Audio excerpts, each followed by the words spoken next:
Hi guys, welcome to Ask Environmental Resource Center. My name is Lizzie and today we're answering a question on transportation of hazardous materials.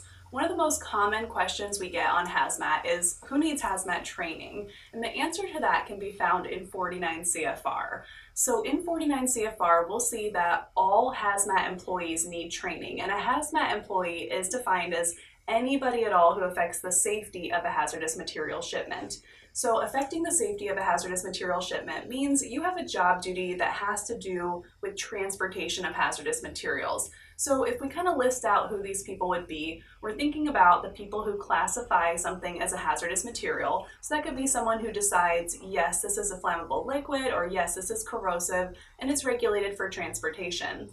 Next, after someone classifies it, we have to get it packaged correctly. So packagers, they're really one of the most important people who are defined as hazmat employees because they really affect the safety of the shipment. The way that they close up a package, the way that they decide to put something in a drum, making sure it's compatible.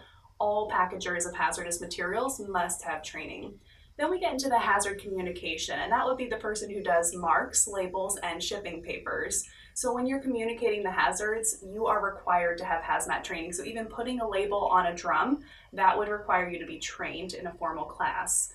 After that, especially if you're signing shipping papers, you need to have hazmat training, and that includes hazardous waste manifest. So anybody who fills in a bill of lading, a shipping paper, a hazardous waste manifest, puts their signature on it, they're a hazmat employee. If you're doing any loading or unloading, so once all that stuff is done, we've got to put this on a truck.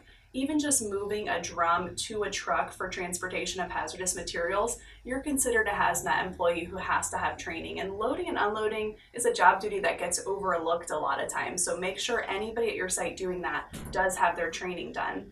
And lastly, anyone who's applying placards to a truck. Now, placarding is often thought of as a driver responsibility, but it's not. It's the shipper's responsibility, which is the person who offers the material. So if you have somebody at your site who determines which placards are needed for a shipment or puts them on the truck, they are also a hazmat employee who needs training.